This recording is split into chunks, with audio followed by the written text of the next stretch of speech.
여러분 안녕하세요. 코딱지입니다. 독서의 계절 가을이 왔어요. 책을 좋아하시는 분들이라면 다들 마음 챙김용으로 한두 권씩 인생책이 있으실 텐데요. 오늘은요, 마음에 구멍이 났을 때 또는 내 멘탈이 흔들릴 때 마음 땡빵용으로 읽기 좋은 책 5권 소개해 드리려고 합니다.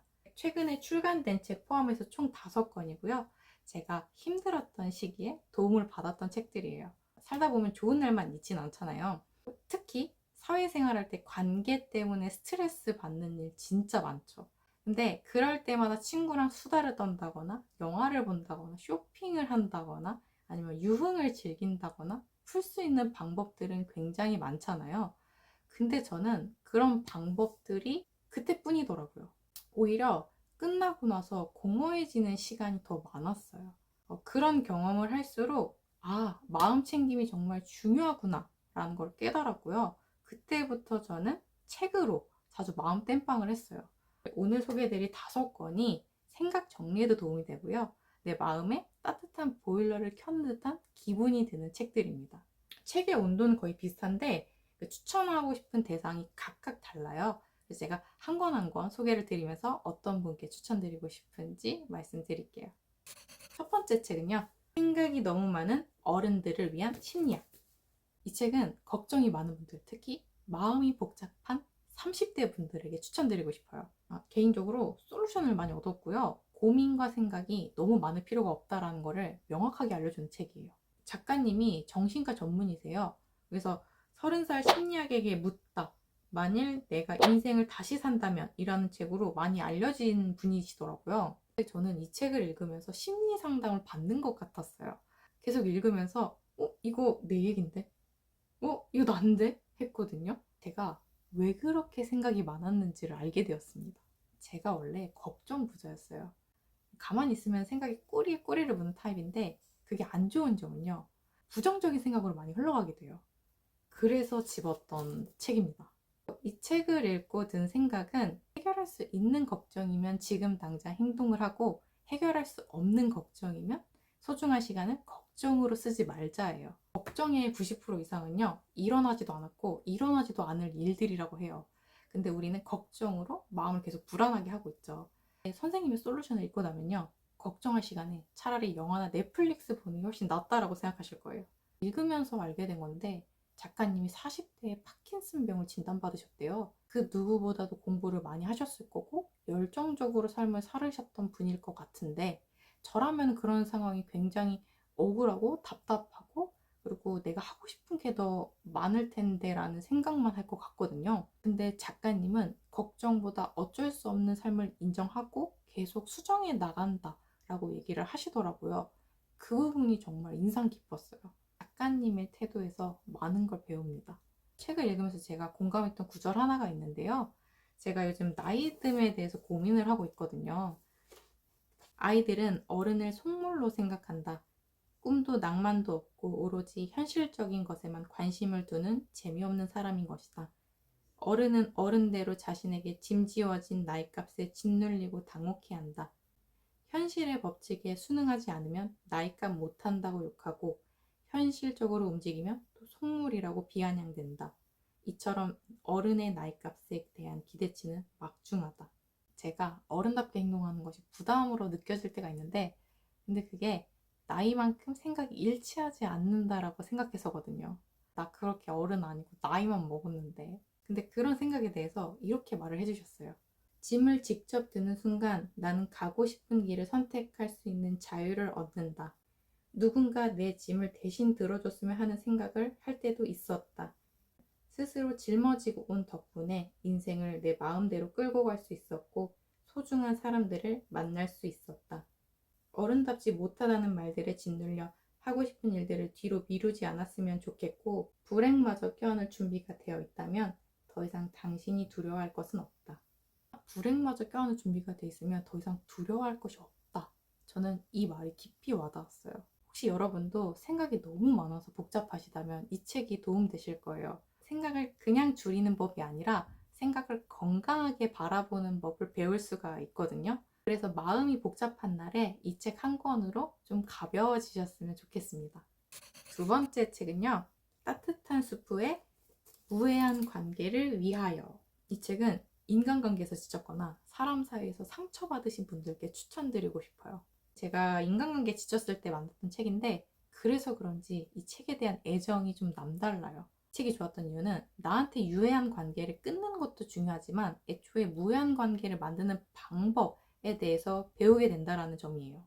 어떻게 하면 좋은 사람을 만날 수 있을까 보다는 내가 먼저 무해한 사람이 되는 방법에 대해서 생각하게 되거든요. 요즘 혼자 사는 삶을 즐기는 분들이 많잖아요. 근데 그렇다고 혼자서만 살아갈 수는 없죠.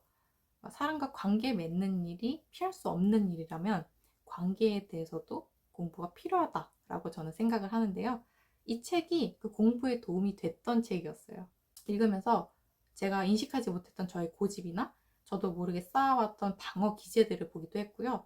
그리고 유익한 사람이 되는 것도 중요하지만 내가 먼저 무해한 사람이 되기 위한 노력도 필요하다라는 걸 알게 됐어요. 책에서는 이렇게 말해요. 무해한 인간관계는 나를 사랑하는 것에서부터 시작한다. 내가 나를 인정하고 사랑하고 믿는 것. 그게 결국 좋은 관계를 위한 기초 체력이다. 라고 저는 이렇게 정리가 되더라고요. 그리고 이 책의 특징이 당신에게 꼭 하고 싶은 말이라는 챕터가 중간중간에 껴있는데요. 정말 필사하고 싶을 만큼 좋은 문장들이 많아요. 그래서 저는 이 책이 정말 따뜻하다라는 느낌을 많이 받았는데 알고 보니까 작가님의 MBTI가 T시더라고요. 안 알려주셨으면 정말 몰랐을 정도로 감성적인 그런 표현들이 많고요. 그리고 읽는 사람들의 마음을 어루만져주는 듯한 그런 글들이 많았어요. 만약 요즘에 관계 때문에 스트레스를 받거나 마음에 한번 정리가 필요하신 분들께 추천드리고 싶어요. 복잡한 마음이 조용히 가라앉으면서 생각이 정리가 되실 거예요. 세 번째 책은요. 결국 무엇이든 해내는 사람. 이 책은 자신감이 바닥난 것 같다. 뭔가 하고 있는데 잘 안 되고 있네? 라는 느낌이 드는 분들께 추천드리고 싶어요. 제가 이 책을 처음 만난 건 일이 잘 안 풀리던 때였어요. 그때는 괜히 마음만 조급하고 굉장히 지쳐있을 때였는데 제목에 끌려서 구입을 해서 읽었다가 저의 에세이 원픽 중 하나가 되었습니다. 일단 이 책은 읽기가 편해요. 그래서 자기 전에 펼쳐서 가볍게 읽기 좋을 만큼 가독성이 좋거든요. 그리고 꽤 깊고 따뜻하게 속을 울리는 문장들이 많습니다. 이 책이 저한테 준 가장 큰 메시지가 불안한 마음을 인정하자. 그리고 나 자신에게 조금은 더 너그러워지자였어요. 제가 도전하는 일이 산으로 가고 있을 때였는데 그때는 막 앞은 안 보이고 시간만 흐른다라는 느낌이 들었거든요. 그때 제가 많이 흔들렸어요. 혹시 이런 생각 해보신 적 있으세요? 할 일은 많은데 시간은 없고 뭔가 쫓기듯 살고 있다라는 생각. 돈도 벌어야 하고 자기 개발도 해야 하고 취미도 챙겨야 되는데 여행도 다녀와야 되고 도대체 여유라는 건 언제 가져야 하나. 근데 여유라는 게 가져야겠다라고 해서 생기진 않더라고요. 이것도 연습이 필요하구나 싶었어요. 이 책이 그 연습을 할 수 있게 작은 틈을 내주는 책이 되었던 것 같습니다. 김상현 작가님이 공명이라는 카페 사장님이시자 필름이라는 출판사 대표이신데요.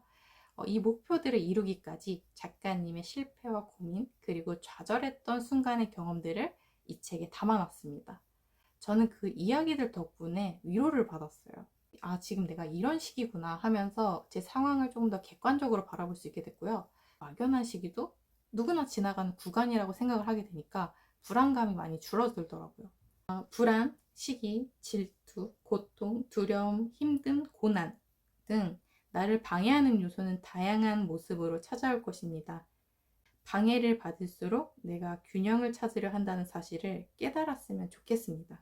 혹시 지금 성과가 안 나서 불안하고 목표가 흔들리는 것 같고 번아웃이 찾아와서 아무것도 하기 싫거나 내가 지금 잘 살고 있는 거 맞아? 라는 의심이 드는 분들이 있다면 진심으로 이 책을 추천드리고 싶어요. 휴대폰 배터리도 15%면 충전하라고 알려주잖아요. 방전될 때까지 달리진 마시고 이 책과 함께 잠시 쉬어가셨으면 좋겠습니다. 네 번째 책은요. 지금은 나만의 시간입니다.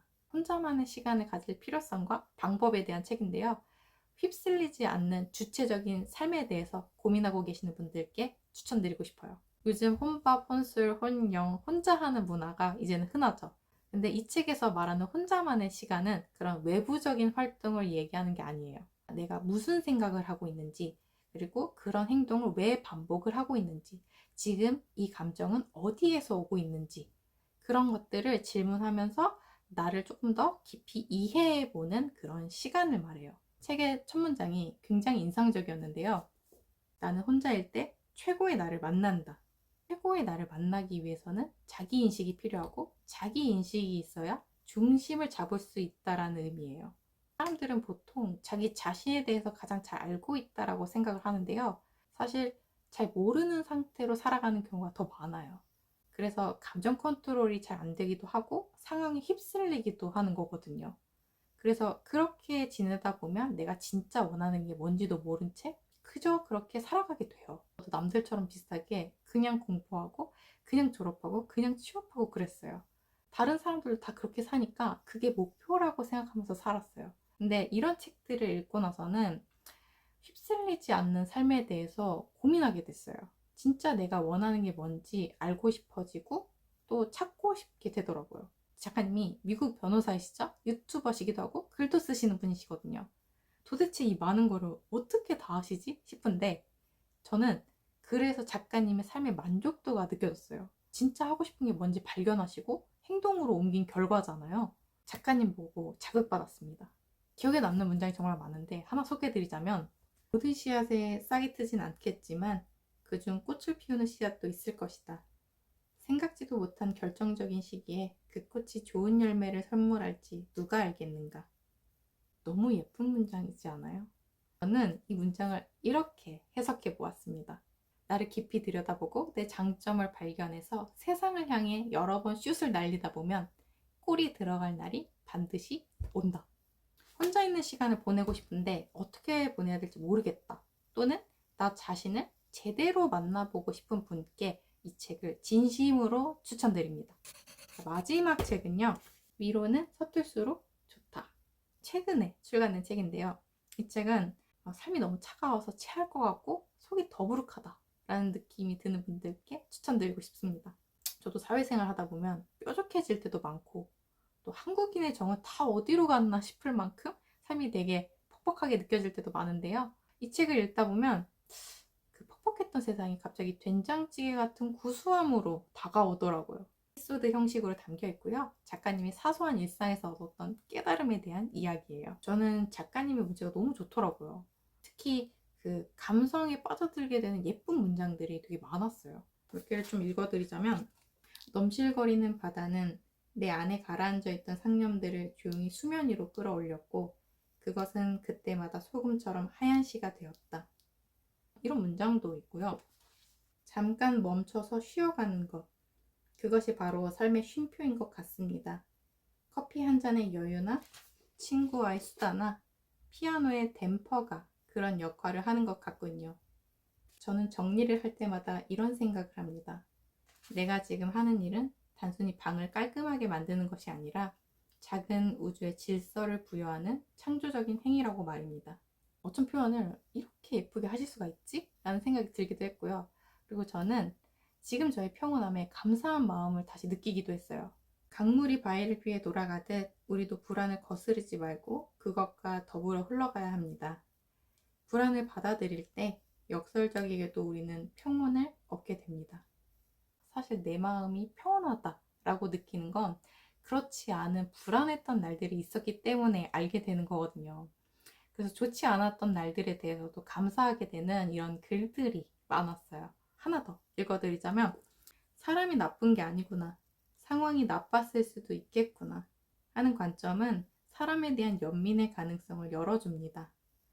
사람을 미워하는 대신 그가 처한 상황을 이해하려 노력할 수 있게 합니다.